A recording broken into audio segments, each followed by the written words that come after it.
समोसा, कचौड़ी, पकौड़ी सब भूल जाएंगे जब सिर्फ 2 उबले हुए आलू से यह बहुत ही हेल्दी और मज़ेदार सा रेसिपी सिर्फ 15 मिनट में घर पर बहुत ही हेल्दी तरीके से बना करके तैयार कर लोगे और ये सुपर क्रिस्पी बन करके तैयार होता है।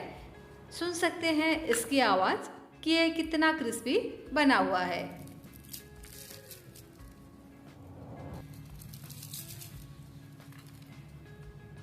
है ना, बहुत ही सिंपल, बहुत ही आसान है सुपर क्रिस्पी सी रेसिपी।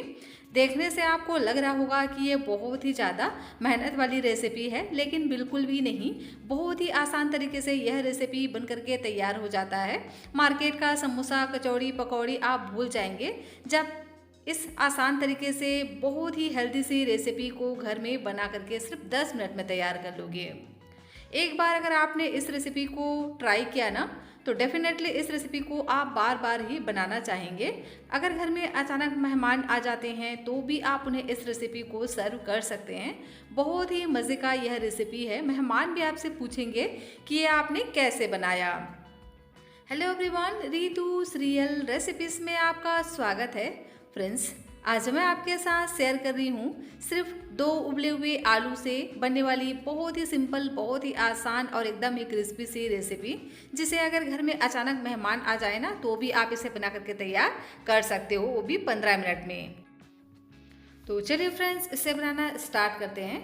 रेसिपी अगर आपको थोड़ी सी भी अच्छी लगे तो प्लीज़ आप वीडियो को लाइक, चैनल को सब्सक्राइब ज़रूर से कर लीजिएगा और हाँ, अपने फ्रेंड्स और फैमिली के साथ शेयर भी ज़रूर से कर दीजिएगा और कमेंट कर मुझे यह ज़रूर से बताइएगा कि यह रेसिपी आप कहाँ से बैठकर देख रहे हैं। मुझे यह जानकर वाकई में बहुत ज़्यादा खुशी होती है कि मेरी यह रेसिपी कहाँ कहाँ से देखी जा रही है।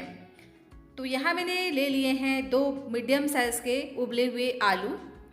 तो इस रेसिपी के लिए आप उबले हुए आलू का ही इस्तेमाल कीजिएगा, इससे ना इसका जो टेक्सचर है बहुत ही बढ़िया आएगा। तो आलू को बढ़िया से मैंने छील लिया है। अब हम इसे ग्रेटर से ग्रेट करेंगे। तो इस तरह से इसको हमें छोटे वाले ग्रेटर से ग्रेट कर लेना है। आप चाहें तो इसे पोटैटो मैशर से मैश भी कर सकते हैं, लेकिन इस बात का ध्यान रखिएगा कि इसमें बिल्कुल भी बड़े चंक्स नहीं होने चाहिए इस रेसिपी के लिए। तो इसीलिए अगर आप इसे इस तरह से ग्रेटर से ग्रेट करेंगे ना तो बिल्कुल भी इसमें बड़े चंक्स नहीं रहते हैं और बहुत ही आसानी से ये ग्रेट हो जाते हैं। मैंने यहाँ पर मीडियम साइज़ का आलू का इस्तेमाल किया है, इसलिए मैंने यहाँ पर 2 ही लिए हैं। अगर आप यहाँ पर छोटे साइज़ के आलू ले रहे हों तो 3 से 4 पीस ले लीजिएगा। 2 मीडियम साइज़ के आलू से ही 1 प्लेट नाश्ता बन करके तैयार हो जाता है और इतना हेल्दी तरीके से यह रेसिपी बनता है ना कि इसे आप बार बार ही बनाना चाहेंगे। तो एक बार इस रेसिपी को आप ज़रूर से ट्राई कीजिएगा।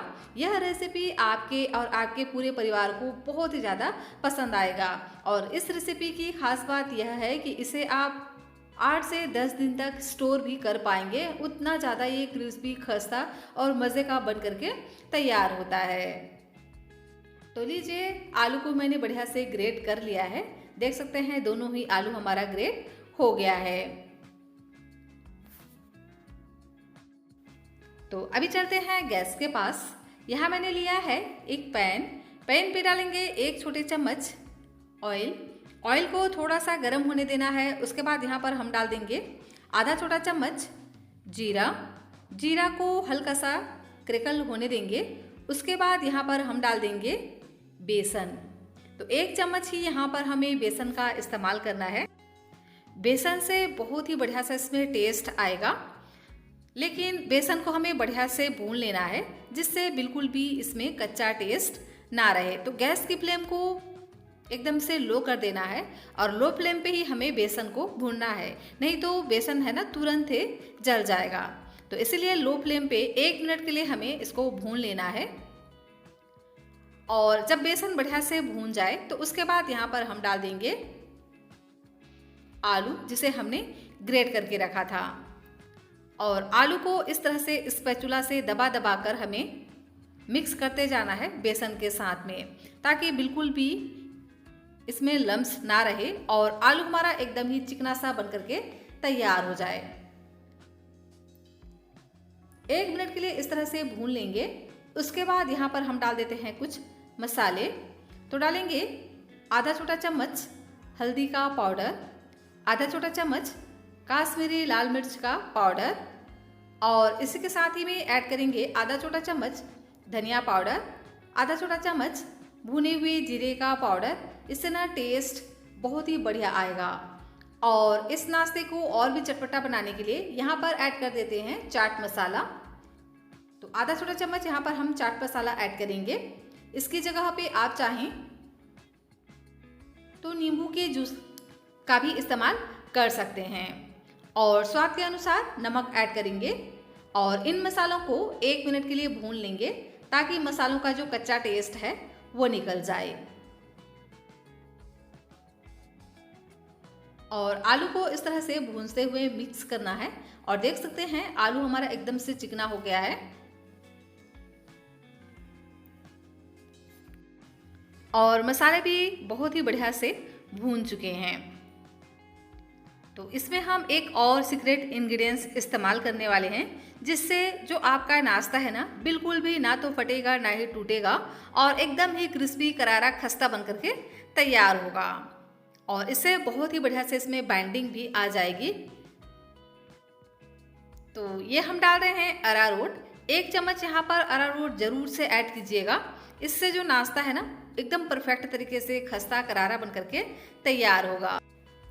तो यहाँ पर आप अरारोट जरूर से ऐड कीजिएगा। अगर आपके पास अरारोट नहीं है तो यहाँ पर आप चाहें तो कॉर्नफ्लावर का भी इस्तेमाल कर सकते हैं, लेकिन डालिएगा ज़रूर। इससे ना बहुत ही क्रिस्पी खस्ता आपका नाश्ता बन करके तैयार होगा। तो लीजिए सभी मसाले भी अच्छे से भून गए हैं और आलू हमारा एकदम चिकना सा बन करके तैयार हो गया है। तो अभी हम इसको साइड में रख देते हैं और कर लेते हैं दूसरी तैयारी। तो यहाँ मैंने लिया है 1 कप गेहूं का आटा। जी हाँ फ्रेंड्स, इस रेसिपी को हम गेहूं के आटे के साथ बना करके तैयार करेंगे। तो अक्सर हम गेहूं के आटे से तो कुछ न कुछ बनाते ही रहते हैं। तो एक बार आप इस तरह से ज़रूर से बना करके देखिएगा, एकदम ही क्रिस्पी खस्ता बन करके तैयार होगा। आप चाहें तो गेहूं के आटे की जगह पे मैदा का भी इस्तेमाल कर सकते हैं। अगर यहाँ पर आप मैदे का इस्तेमाल करेंगे ना तो और भी बढ़िया आपको रिजल्ट मिलने वाला है। लेकिन गेहूँ का आटा एक हेल्दी ऑप्शन होता है, तो आप यहाँ पर गेहूं के आटे से भी बना सकते हैं। मैंने यहाँ पर गेहूं का आटा ही लिया है 1 कप। और नाश्ते को क्रिस्पी बनाने के लिए इसमें हम डाल देंगे 1 चम्मच सूजी। तो 1 ही चम्मच यहाँ पर सूजी का इस्तेमाल करना है। और साथ में डाल देंगे नमक स्वाद के अनुसार। और यहाँ मैंने इस्तेमाल किया है 1 चम्मच ओरेगेनो। इसकी जगह पे आप सिंपल घर के मसालों का भी इस्तेमाल कर सकते हैं। और मोयन के लिए यहाँ पर 2 चम्मच ऑयल मैंने ऐड किया है। तो यहाँ पर मोयन डालना बहुत ज़्यादा ज़रूरी है। मोयन डालेंगे ना तो ही जो नाश्ता है और भी ज़्यादा क्रिस्पी खस्ता बन करके तैयार होगा। तो लगभग 2 चम्मच यहाँ पर हम मोयन ऐड कर देंगे और सभी चीज़ों को अच्छे से एक बार इस तरह से मसलते हुए मिक्स कर लेंगे। और अब हम इसका डो लगा करके तैयार करेंगे। तो थोड़ा थोड़ा पानी डालते हुए इसका हमें डो लगा करके तैयार करना है। एक साथ बिल्कुल भी पानी नहीं डालना है। इस तरह से थोड़ा थोड़ा डालते हुए इसका हमें एक सख्त सा डो लगा करके तैयार करना है। जितना सख्त आप इसका डो लगाएंगे ना उतना ही परफेक्ट नाश्ता बनेगा। तो इन छोटी छोटी बातों का ध्यान रखिएगा ताकि जो आपका नाश्ता है ना एकदम परफेक्ट तरीके से बन सके। अगर आपने जो डो है इसको सॉफ्ट लगा लिया तो ये अच्छे से नहीं बन पाएंगे, नाश्ता उतना ज़्यादा क्रिस्पी खस्ता नहीं बन पाता है। तो इसीलिए थोड़ा थोड़ा पानी ऐड करते जाइए और इस तरह से आटे को समेटते हुए डो की तरह इसको बना करके तैयार कर लेना है। तो देख सकते हैं जो आटा है हमारा बिल्कुल भी अभी नहीं जुड़ा है। तो क्या करेंगे, इसको ना इसी तरह से हल्का सा मसल लेंगे और एकदम टाइट सा इस तरह से हमें बना करके तैयार करना है। जैसे ही हम इसको रेस्ट पे रखेंगे ना तो जो आटा है अपने आप ही सेट हो जाता है। तो इस तरह से पहले हम डो लगा करके तैयार कर लेंगे एकदम सख्त सा। और इसके बाद इसको हम कवर कर साइड में रख देते हैं 5 से 7 मिनट के लिए, ताकि जो आटा है ना एकदम अच्छे से सेट हो जाए। अब हम इसके लिए एक स्पेशल सा चटनी बना करके तैयार करेंगे।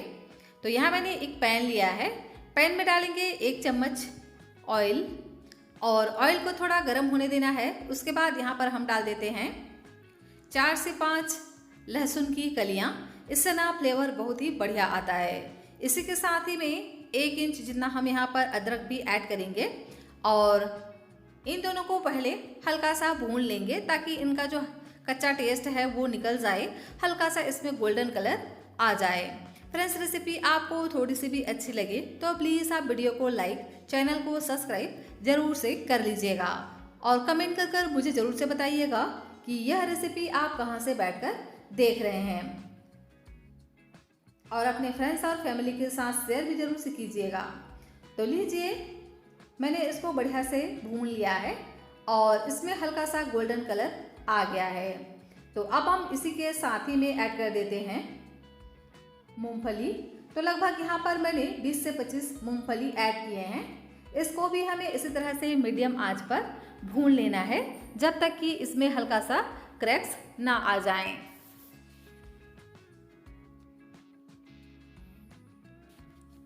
तो लीजिए, मूंगफली भी हल्का सा भून गया है। तो अब हम इसमें तीखे के लिए ऐड करेंगे सूखी लाल मिर्च। तो मैंने यहाँ पर 2 सूखी लाल मिर्च और इसी के साथ ही में यहाँ पर मैंने 2 हरी मिर्च का भी इस्तेमाल किया है। आप चाहें तो इसमें से किसी एक का भी इस्तेमाल कर सकते हैं और इन्हें भी हम 1 मिनट के लिए भून लेंगे। इस तरह से अगर आप भून करके बनाएंगे ना तो इसका टेस्ट बहुत ही बढ़िया आता है। वैसे इस चटनी में हम बहुत ही मज़े का ट्विस्ट देने वाले हैं। वैसे तो आप इसको इसी तरह से सिंपल भी बना करके तैयार कर सकते हैं, लेकिन जिस तरह से इसको हम बनाने वाले हैं, इस चटनी को आप 8 से 10 दिन तक स्टोर भी कर पाएंगे फ्रिज में। तो अच्छे से ये भून जाएं, उसके बाद ही यहाँ पर हम ज़ीरा ऐड करेंगे। जीरा अगर हम पहले ऐड कर देते हैं ना तो क्योंकि जीरा एकदम से छोटे छोटे होते हैं जिसके कारण से ये जल जाते हैं, तो इस तरह से आप इसको बाद में ऐड कीजिएगा, इससे फ्लेवर बहुत ही बढ़िया आएगा। और 1 मिनट के लिए जीरा को भून लेना है।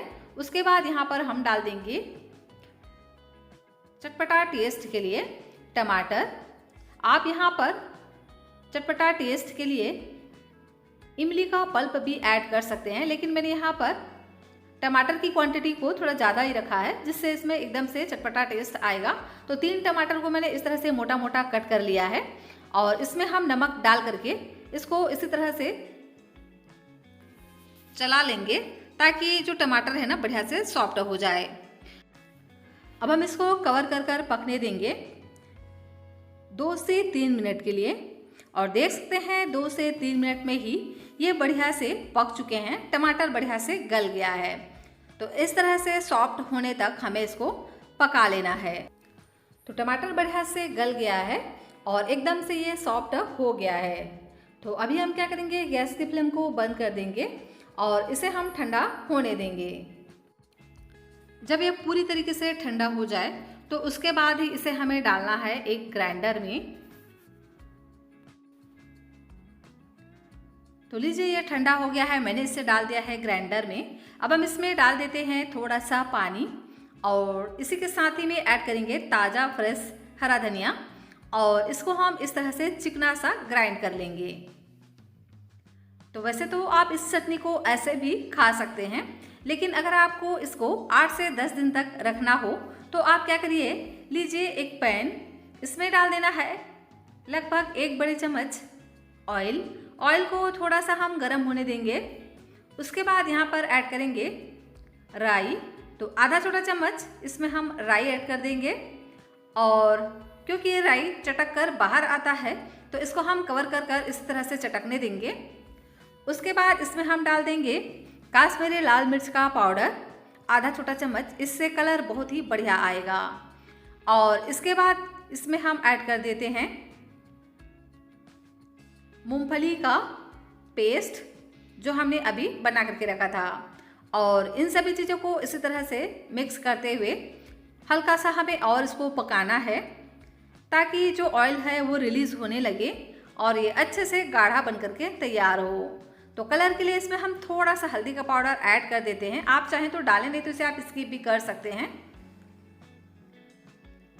और अब हम इसी तरह से इस चटनी को पकने देंगे जब तक कि ये पूरी तरह से गाढ़ा ना हो जाए। तो अगर आपको थोड़ा जल्दी है तो इसे आप कवर कर दीजिए ताकि ये जल्दी से पक जाएंगे। और चाहें तो आप इसको इसी तरह से खुला भी पका सकते हैं। तो मैंने इसको ढक करके पका लिया है 2 से 3 मिनट के लिए। और देख सकते हैं स्पेशल सा चटनी हमारा एकदम गाढ़ा से बन करके तैयार हो गया है और बहुत ही बढ़िया से इसमें कलर भी आने लगा है, ऑयल सेपरेट होने लगा है किनारों पर। इसका मतलब है कि जो चटनी है अच्छे से बन करके तैयार हो गया है। तो लगभग मैंने इसको 3 से 4 मिनट के लिए बढ़िया से पका लिया है और देख सकते हैं चटनी एकदम ही पूरी तरीके से पक करके तैयार हो गया है। इस तरह से अगर आप चटनी को बनाएंगे ना तो इसे आप 8 से 10 दिन तक फ्रिज में स्टोर कर रख सकते हैं। इसे आप समोसा, कचौड़ी, पकौड़ी या आप इसे इडली, डोसा या चावल के साथ भी सर्व कर सकते हैं। तो लीजिए चटनी बन करके तैयार हो गया है। इसे हम निकाल लेंगे एक बाउल में। आप चाहें तो इसे स्टोर कर भी रख सकते हैं। तो एकदम परफेक्ट चटनी हमारा बन करके तैयार हो गया है। देख सकते हैं बहुत ही मज़े का इसका लुक आया हुआ है। और इधर हमारा आटा भी बढ़िया से सेट हो गया है। तो इसे हम अच्छे से एक बारी मसल लेंगे। जितना आप इसको अच्छे से मसलेंगे ना उतना ही बढ़िया नाश्ता आपका खस्ता बन करके तैयार होगा। और 5 मिनट के बाद इस तरह से मसल लेने से एकदम से ये चिकना बन करके तैयार हो जाते हैं। तो अब हम इसका एक बड़ा लोई ही तैयार करेंगे और इसमें हम थोड़ा सा आटा डस्ट करके इसकी एक बड़ी सी रोटी बेल करके तैयार करेंगे। तो छोटा छोटा हमें लोई नहीं बनाना है, एक ही बार में इसको बना करके तैयार कर लेंगे, जिससे बहुत ही कम समय में ढेर सारा नाश्ता आपका बन करके तैयार हो जाएगा। तो थोड़ा सा आटा जरूर से डस्ट कीजिएगा, जिससे ये बहुत ही आसानी से ये इस तरह से बिल जाएंगे।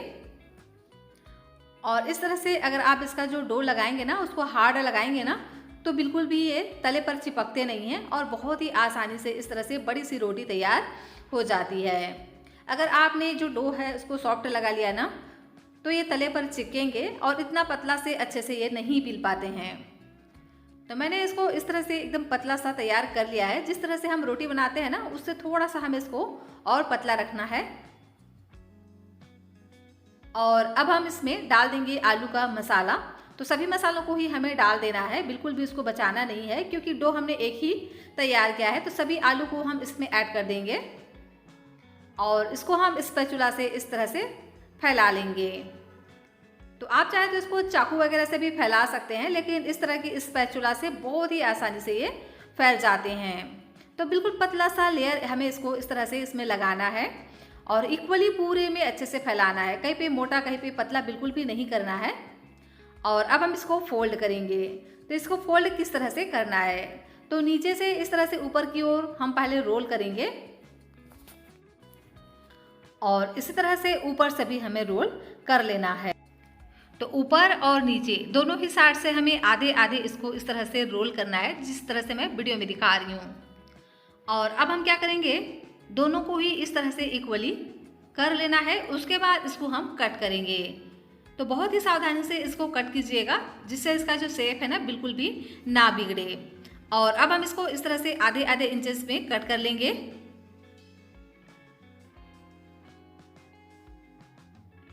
तो लीजिए सभी को ही मैंने इस तरह से कट कर लिया है। अब हम इसको किस तरह से शेप देंगे वो मैं आपको दिखाती हूँ। तो एक पीस लेना है इस तरह से और अब हम क्या करेंगे, जो यहाँ पर हमने शेप दिया है गोल वाला, उस वाले पार्ट पर हम लगाएंगे थोड़ा थोड़ा पानी और इसको हम इस तरह से फोल्ड करेंगे और नीचे के सिरे को इस तरह से हाथों से दबाते हुए हल्का सा तिकोना शेप देना है। और ऊपर से हम इसको हल्का सा प्रेस कर देंगे ताकि हल्का सा चपटा हो जाए और इस तरह से हार्ड शेप में ये बन करके तैयार हो जाए। और देख सकते हैं बहुत ही आसानी से ये बन जाता है, बिल्कुल भी कोई आपको परेशानी नहीं होगी इस तरह से अगर आप बनाएंगे तो थोड़ा थोड़ा पानी जरूर से ऐड कीजिएगा, जिससे ये बिल्कुल भी नहीं खुलेंगे और अच्छे से इसका शेप बन करके तैयार होगा। तो नीचे से इस तरह से हल्का सा नुकीला सा पार्ट हमें निकालना है, जिससे इसका जो शेप है ना एकदम हार्ड बन करके तैयार हो, मतलब हार्ड शेप में बन करके तैयार हो। तो देखिए इस तरह से इसको करना है। मैं आपको एक और बताती हूँ। दोनों सिरों को इस तरह से हमें जोड़ना है। उसके बाद नीचे को हल्का सा हम तिकोना शेप देते हुए ऊपर से इसको दबा देते हैं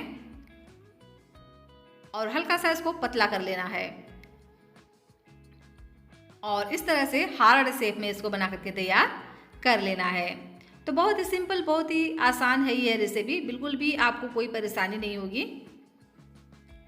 बस इस बात का ध्यान रखिएगा कि इसको बहुत ज़्यादा मोटा नहीं रखना है। तो इसको पतला करने के लिए जब आप इसको इस तरह से शेप दे रहे हो, ऊपर से आप इसको हल्का सा दबा दीजिएगा, जिससे ये हल्के से चपटे हो जाएं और आधा इंच की इसकी मोटाई हो सके। तो इसी तरह से सभी को ही मैंने बना करके तैयार कर लिया है। अब हम इसमें और बढ़िया सा लुक आए, इसके लिए क्या करेंगे, थोड़ा थोड़ा पानी इस तरह से ऊपर से डाल देंगे और थोड़ा थोड़ा कलौंजी इसमें डाल देंगे। इससे ना इसका लुक बहुत ही बढ़िया आएगा। आप चाहें तो यहाँ पर व्हाइट तिल का भी इस्तेमाल कर सकते हैं। और लीजिए सभी को ही मैंने इसी तरह से तैयार कर लिया है। देख सकते हैं ना इसका थिकनेस इसी तरह से हमें इसको रखना है, जिससे एकदम ही ये क्रिस्पी करारा खस्ता बन करके तैयार हो। आप यहाँ पर अगर व्हाइट तिल का इस्तेमाल करेंगे ना तो ये खाने में और भी ज़्यादा टेस्टी और दिखने में एट्रैक्टिव लगेंगे। तो चलिए इसे हम फ्राई कर लेते हैं। तो इसे फ्राई करने के लिए ऑयल को मैंने बढ़िया से गर्म कर लिया है। अब हम यहाँ पर एक एक करके सभी नाश्ते को डाल देंगे। तो इस रेसिपी के लिए बिल्कुल भी आपको स्लरी वगैरह बनाने की ज़रूरत नहीं है। इसी तरह से डायरेक्ट ही आप इसे ऑयल में डाल दीजिए और मीडियम फ्लेम पे इसको आप फ्राई कीजिए। 4 से 5 मिनट तक एक साइड से पहले फ्राई कीजिएगा। उसके बाद इसके साइड को चेंज कर देना है और इस बात का ध्यान रखिएगा कि इसे हमें मीडियम फ्लेम पे ही फ्राई करना है। अगर आपने इसे हाई फ्लेम पे फ्राई किया तो तुरंत ही ये रेड कलर हो जाएंगे और बिल्कुल भी ये खस्ता नहीं बन पाएंगे। तो इसलिए मीडियम फ्लेम पे अच्छे से अलटते पलटते हुए क्रिस्पी होने तक इसको हमें फ्राई कर लेना है। तो देख सकते हैं बहुत ही बढ़िया से इसमें कलर आ गया है। एकदम ही क्रिस्पी करारा खस्ता नाश्ता हमारा बन करके तैयार हो गया है। तो इसे फ्राई करने में लगभग 5 से 6 मिनट का समय लग गया है। तो जब ये इस तरह से अच्छे से क्रिस्पी खस्ता बन जाए तो उसके बाद इसे हमें निकाल लेना है। और लीजिए सभी नाश्ते को मैंने निकाल लिया है और देख सकते हैं, देखने से ही आपको पता चल रहा होगा कि ये कितना क्रिस्पी खस्ता बन करके तैयार हुआ है। तो फ्रेंड्स रेसिपी अगर आपको थोड़ी सी भी पसंद आई हो तो प्लीज़ आप वीडियो को लाइक, चैनल को सब्सक्राइब ज़रूर से कर लीजिएगा। और हाँ, कमेंट कर मुझे यह ज़रूर से बताइएगा कि यह रेसिपी आप कहाँ से बैठकर देख रहे हैं और इस रेसिपी को आप हाइप भी ज़रूर से कर लीजिएगा और अपने फ्रेंड्स और फैमिली के साथ शेयर भी ज़रूर से कीजिएगा। और पसंद आई हो तो प्लीज़ एक पॉजिटिव सा कमेंट कर ज़रूर बताइएगा कि रेसिपी आपको पसंद आई या नहीं। इडली, डोसा, चीला सब भूल जाएंगे जब पोहा में बेसन का घोल डालकर इतना हेल्दी बिना ऑयल का सुपर सॉफ्ट जालीदार नाश्ता इंस्टेंट तरीके से बना करके तैयार कर लोगे। जी हाँ फ्रेंड्स, आज मैं आपके साथ बहुत ही इंस्टेंट वाली रेसिपी शेयर करने वाली हूँ जिसे आज तक आपने कभी भी नहीं बनाया होगा। यह कम ऑयल की रेसिपी है, कह सकते हैं लेस ऑयल यह रेसिपी है। सिर्फ 1 बूंद ऑयल में इस रेसिपी को हम बना करके तैयार करेंगे और एकदम ही सुपर सॉफ्ट यह रेसिपी बन करके तैयार होता है, एकदम जालीदार। सुबह के ब्रेकफास्ट में भी इस रेसिपी को आप बना करके तैयार कर सकते हो। और इसी के साथ ही में मैं आपके साथ शेयर करूंगी एक बहुत ही स्पेशल सी चटनी। इस तरह से चटनी आज तक आपने कभी भी नहीं बनाया होगा। एक बार अगर आपने इस चटनी को बना लिया ना तो बार बार ही इसे आप बनाना चाहेंगे। इस रेसिपी को आप सुबह के भागम दौड़ में भी बहुत ही आसानी से बनाकर तैयार कर सकते हो और चाहें तो इसे बच्चों के लंच बॉक्स के लिए भी बना सकते हैं, क्योंकि यह प्रोटीन रिच हेल्दी रेसिपी है और खाने में भी बहुत ज़्यादा सॉफ्ट होता है। इसे आप 1 से 2 घंटे के बाद भी खाएंगे ना तो भी उतना ही ये सॉफ्ट और मुलायम रहता है। तो चलिए फ्रेंड्स, इसे बनाना स्टार्ट करते हैं। हेलो एवरीवन, रितुस रियल रेसिपीज में आपका स्वागत है। फ्रेंड्स, आज मैं आपके साथ शेयर कर रही हूँ पोहा और बेसन से बनने वाली बहुत ही इंस्टेंट रेसिपी की। तो सबसे पहले करना क्या है, पोहा को हम बढ़िया से धो लेंगे 2 से 3 बारी, और पोहे में पानी वगैरह अभी हम नहीं डालेंगे। और इसी तरह से बढ़िया से धो लेने के बाद इसे हम साइड में रख देते हैं ताकि जो पोहा है ना बढ़िया से फूल सके। तब तक इधर हम दूसरी तैयारी कर लेते हैं। यहाँ मैंने लिया है बेसन। तो बेसन और पोहा दोनों की क्वांटिटी को हमें इक्वल रखना है, जितना भी आप लेना चाहें या जितनी भी क्वांटिटी में आपको बनाना हो। तो मैंने यहाँ पर लगभग 1 कटोरी पोहा लिया है और उतना ही मैंने यहाँ पर बेसन लिया है। अब हम बेसन का एक गाढ़ा सा घोल तैयार करेंगे। तो थोड़ा थोड़ा पानी डालते हुए इसका एक हमें गाढ़ा सा घोल तैयार करना है, बिल्कुल लम्स फ्री, बिल्कुल भी इसमें लम्स नहीं होने चाहिए। तो लीजिए, बढ़िया सा घोल हमारा बन करके तैयार हो गया है। तो इसमें हम डाल देते हैं कलर के लिए हल्दी का पाउडर। तो बस 2 पिंच जितना ही हमें यहाँ पर हल्दी का पाउडर ऐड करना है, बहुत ज़्यादा बिल्कुल भी नहीं डालना है, इस बात का ध्यान रखिएगा। थोड़ा सा ही हम इसमें हल्दी का पाउडर ऐड करके इसे बढ़िया से मिक्स कर लेंगे। और देख सकते हैं ना, जो बैटर की कंसिस्टेंसी है एकदम ही गाढ़ी है। तो इस तरह से हमें इसको रखना है। अब हम इसमें डाल देंगे पोहे को, जिसे हमने वॉश करके रखा था। तो सभी को ही हमें इसमें डाल देना है। और इसी के साथ ही में एक और इंग्रेडिएंट्स हम इस्तेमाल करने वाले हैं। तो मैंने लिया है सूजी।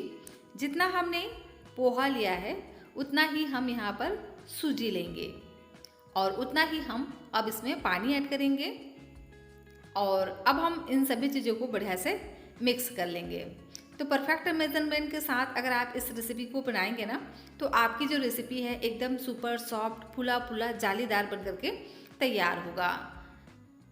फ्रेंड्स, इसके साथ खाने के लिए मैं एक बहुत ही स्पेशल सी चटनी की रेसिपी भी शेयर करूँगी।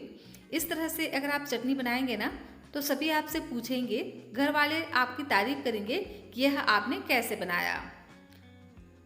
तो पूरी वीडियो को लास्ट तक जरूर से देखिएगा, तभी जो ये रेसिपी है आपको समझ आएगी। तो चलिए, इसे हम मिक्स करके कवर कर इसी तरह से साइड में रख देते हैं ताकि सूजी, पोहा और बेसन अच्छे से फूल सके। तब तक हम इधर दूसरी तैयारी कर लेते हैं। तो इसके लिए एक बहुत ही स्पेशल सा हम मसाला बना करके तैयार करने वाले हैं। तो यहाँ मैंने एक पैन लिया है। पैन पे डाल देंगे 1 छोटे चम्मच जीरा, 1 छोटे चम्मच सौंफ, 8 से 10 काली मिर्च साबुत, और इसी के साथ ही में ऐड करेंगे थोड़ा सा मेथी का दाना। तो मेथी दाना बहुत ही कम लेना है, और इसे हम बढ़िया से इस तरह से भूनते हुए मिक्स करेंगे। और इसे हमें हल्का सा भून लेना है, सिर्फ 1 मिनट के लिए भून लेना है, क्योंकि मसालों की क्वांटिटी बहुत ही कम है। तो सिर्फ 1 मिनट में ये बढ़िया से भून जाएंगे। इसमें हल्का सा कलर आ जाए और बढ़िया से इसमें खुशबू आने लगे, उतना ही हमें इसको भून लेना है। तो लीजिए, सभी मसाले बढ़िया से भून चुके हैं। तो अभी हम गैस की फ्लेम को बंद कर देंगे, और गैस की फ्लेम को बंद करने के बाद ही हमें यहाँ पर डालना है कसूरी मेथी। इससे फ्लेवर बहुत ही बढ़िया आएगा। तो क्योंकि पैन अभी गर्म है, तो गर्म में ही हमें इसमें ऐड कर देना है कसूरी मेथी, और 1 मिनट के लिए बढ़िया से इसको चला लेना है। और लीजिए, बढ़िया से सभी चीज़ें भून गई हैं। तो इसे हम थोड़ा सा ठंडा होने देंगे, और ठंडा होने के बाद इसे हम डाल देंगे ओखली में, और इसको हम बढ़िया से क्रश कर लेंगे।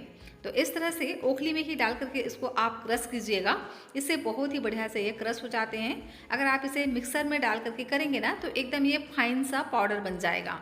तो उस तरह से इसको हमें नहीं बनाना है, इसलिए आप इसको इस तरह से ओखली में कीजिएगा, जिससे एकदम परफेक्ट तरीके से ये बन करके तैयार होगा।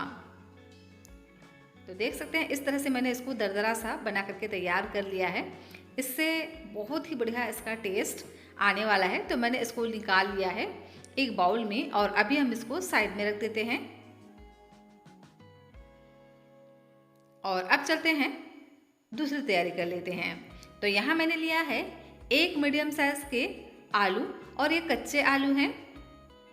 आलू को धो लेने के बाद मैंने इस तरह से छोटे छोटे पीसेस में कट कर लिया है और इसे मैंने डाल दिया है पानी में ताकि ये काले ना पड़े। तो ये मीडियम साइज़ के आलू हैं, इसे हम डाल देंगे एक ग्राइंडर में। और इसी के साथ ही में मैंने यहाँ पर इमली का पल्प लिया है जिसे मैंने पानी में भिगा करके रख दिया था। तो सबसे पहले आलू को हम बढ़िया से एक बारी ऐसे ही ग्राइंड कर लेंगे। उसके बाद यहाँ पर हम इमली डाल करके फिर से इसको दोबारा से ग्राइंड कर लेंगे और अच्छे से इसको चिकना ग्राइंड कर लेना है। और अब हम चलते हैं गैस की तरफ।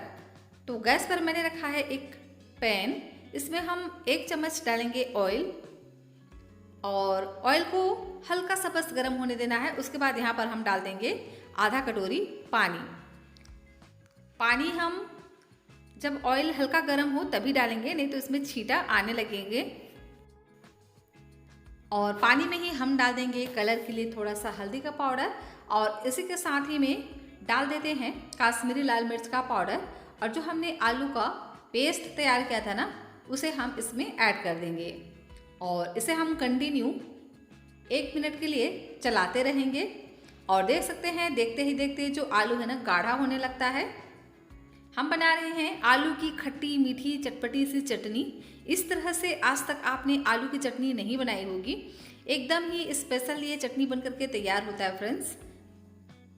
तो पूरी वीडियो को लास्ट तक ज़रूर से देखिएगा। रेसिपी अच्छी लगे तो प्लीज़ वीडियो को लाइक और चैनल को सब्सक्राइब ज़रूर से कर लीजिएगा। और हाँ, कमेंट कर मुझे ज़रूर से बताइएगा कि यह रेसिपी आप कहाँ से बैठकर देख रहे हैं। तो अब हम इसमें ऐड कर देंगे कुछ मसाले। तो मैंने यहाँ पर ऐड किया है नमक स्वाद के अनुसार। तो नमक थोड़ा ही हमें ऐड करना है क्योंकि आगे हम यहाँ पर चीनी भी ऐड करने वाले हैं। और इसी के साथ ही में चाट मसाला ऐड करेंगे। आप यहाँ पर काला नमक का भी इस्तेमाल कर सकते हैं चाट मसाला की जगह पे।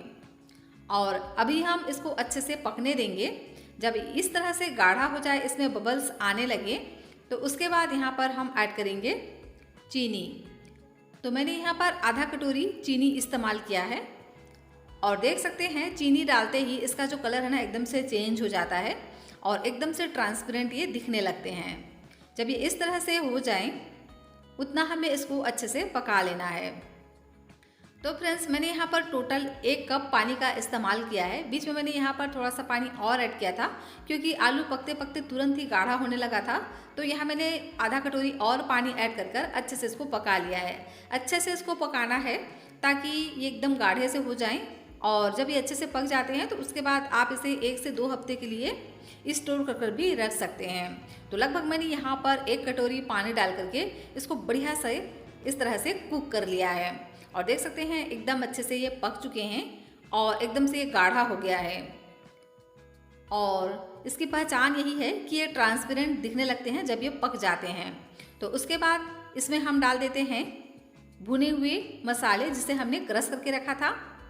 और इसी के साथ ही में ऐड कर देंगे मेलन सीड। इससे ना इसका लुक बहुत ही बढ़िया आएगा, बिल्कुल मार्केट जैसा चटनी बन करके तैयार होगा। जो मार्केट में मीठी चटनी मिलती है ना, उसी की तरह से सेम इसका टेस्ट आएगा। आप इमली की चटनी खाना भूल जाएंगे अगर एक बार इस तरह से आप आलू की चटनी बना करके तैयार कर लेंगे। तो लीजिए, चटनी हमारा एकदम स्पेशल बन करके तैयार हो गया है। इसे हम एक बाउल में निकाल लेंगे। इस तरह से अगर आप चटनी बनाएंगे ना तो इसका टेस्ट आपको इस नाश्ते का ना 10 गुना बढ़ा देगा। और इसको हम निकाल लेंगे एक बाउल में और अभी इसको साइड में रखेंगे। और इधर देखिए जो पोहा बेसन है यह भी बढ़िया से फूल गया है। तो इसे हम ट्रांसफ़र कर लेंगे ग्राइंडर में और थोड़ा सा पानी और ऐड कर देते हैं और इसको हम एकदम ही चिकना सा पेस्ट बना करके तैयार करेंगे। बिल्कुल भी ये दरदरा नहीं होना चाहिए, इस बात का ध्यान दीजिएगा। अब हम ग्राइंडर में थोड़ा सा पानी और ऐड करेंगे और ग्राइंडर में जो भी थोड़ा बहुत पेस्ट लगा हुआ है उसे भी हम निकाल लेंगे और इसे डाल देंगे इसी बाउल में और इसे हम बढ़िया से मिक्स कर लेंगे। और देख सकते हैं बैटर की कंसिस्टेंसी बिल्कुल परफेक्ट है। इसी तरह से हमें इसको रखना है, ना बहुत ज़्यादा गाढ़ा और ना बहुत ज़्यादा पतला। इस तरह से रखेंगे तो ही जो आपकी रेसिपी है ना एकदम परफेक्ट तरीके से बन करके तैयार होगी। तो यहाँ पर हम कोई भी मसाले यूज़ नहीं करेंगे क्योंकि इस रेसिपी को इसी तरह से बनाया जाता है तभी इसका जो टेस्ट है बहुत ही बढ़िया आता है। तो बस यहाँ पर हम नमक ऐड करेंगे और 1 छोटी चम्मच यहाँ पर हम डाल देते हैं इनो फ्रूट सॉल्ट और इसे एक्टिवेट करने के लिए थोड़ा सा पानी ऐड कर देंगे और अच्छे से इसको मिक्स कर लेना है। और जैसे ही हम इसको मिक्स कर लेते हैं तुरंत ही हमें इसको बनाना होगा, बिल्कुल भी इसको छोड़ना नहीं है, नहीं तो इसमें जितने भी एयर बबल्स होते हैं वो ख़त्म हो जाते हैं। तो तुरंत ही हमें इसको बना लेना है। तो चलिए इसे बनाना स्टार्ट करते हैं। तो मैंने एक तवा लिया है, इस रेसिपी को हम तवे पर बनाने वाले हैं। तो तवे पर थोड़ा सा ऑयल हम लेंगे और उसको टिश्यू पेपर से बढ़िया से पोंछ लेंगे। मैंने सिर्फ 1 बूंद ऑयल डाला है और उसको अच्छे से टिश्यू पेपर से पोंछ लिया है। आप चाहें तो इसको बिना ऑयल का भी बना सकते हैं। और अब हम इस तरह से लेडल से डाल देते हैं थोड़ा थोड़ा बैटर को। तो मैंने यहाँ पर 6 से 7 पीस इस तरह से ऐड कर दिए हैं। इसको हम छोटे छोटे इस तरह से पीसेस में बना करके तैयार करेंगे ना, तो इसका जो लुक है बहुत ही बढ़िया आता है। और देख सकते हैं कितना शानदार इसमें जालियाँ आ रही हैं। जैसे ही आप इसमें इस तरह से डालेंगे ना तो इसमें बबल्स आने लगते हैं और देखते ही देखते ऊपर से ड्राई होने लगता है। तो 1 से 2 मिनट का ही समय लगता है और डालने के बाद ये तुरंत ही पक जाते हैं क्योंकि हमने इसमें इनो भी ऐड किया है। तो ये बहुत ही आसानी से पलट जाते हैं और देख सकते हैं ये बहुत ही अच्छे से पक भी चुके हैं। तो आप चाहें तो इसको इस तरह से दोनों ही साइड से अलटते पलटते सेक सकते हैं या आप चाहें तो इसको एक ही साइड से सेक सकते हैं। जैसा आपको पसंद हो आप कर सकते हैं। और देख ही सकते हैं कि ये कितना जालीदार बन करके तैयार होता है। मैं आपको दिखा रही हूँ, देख ही सकते हैं कि किस तरह से ये आर पार दिखाई दे रहा है। होल से आप देख सकते हैं दूसरे नाश्ते को, इतना ये जालीदार बन करके तैयार हुआ है। तो जब ये अच्छे से इस तरह से पक जाए तो उसके बाद हम इसको निकाल लेंगे और दोबारा से हम उसी तरह से बना करके तैयार कर लेंगे। तो दोबारा मैंने बिल्कुल भी इसमें ऑयल नहीं डाला है और आप चाहें तो इसे इस तरह से एक बड़े ही साइज़ का बना सकते हैं और आप चाहें तो इस तरह से छोटे छोटे पीसेस में भी बना सकते हैं। जैसा आपको पसंद हो आप इस तरह से बना लीजिए। तो लीजिए, मैंने इसी तरह से दूसरा पीस भी बना करके तैयार कर लिया है, दूसरा बेच भी। और इसी तरह से इसको हमें 1 से 2 मिनट के लिए खुले में ही पकाना है। और जब इसमें बबल्स आने लगें और ऊपर से ये ड्राई हो जाए तो उसके बाद हमें इसको निकाल लेना है। तो सभी नाश्ते हमारे बन करके तैयार हो गए हैं। बहुत ही टेस्टी, एकदम हेल्दी, जालीदार नाश्ता बन करके तैयार हो गया है, वो भी पोहा और बेसन से। तो इस रेसिपी को आप एक बार ज़रूर से ट्राई कर देखना। अगर आप इसे ट्राई करेंगे ना तो यह रेसिपी आपको बहुत बहुत बहुत ज़्यादा पसंद आने वाला है। तो यह नाश्ता आपने कई तरह से बनाए होंगे लेकिन इस तरह से पोहा बेसन के साथ कभी भी नहीं बनाया होगा। तो पोहा बेसन और सूजी से बनने वाली इस रेसिपी को एक बार आप ज़रूर से ट्राई कीजिएगा। अगर आप इसे इस चटनी के साथ सर्व करेंगे ना तो नाश्ते का टेस्ट आपको और भी ज़्यादा मिलने वाला है। तो रेसिपी अगर आपको अच्छी लगी हो तो प्लीज़ आप वीडियो को लाइक और चैनल को सब्सक्राइब ज़रूर से कर लीजिएगा। और आप यह रेसिपी कहाँ से बैठकर देख रहे हैं मुझे कमेंट कर ज़रूर से बताइएगा।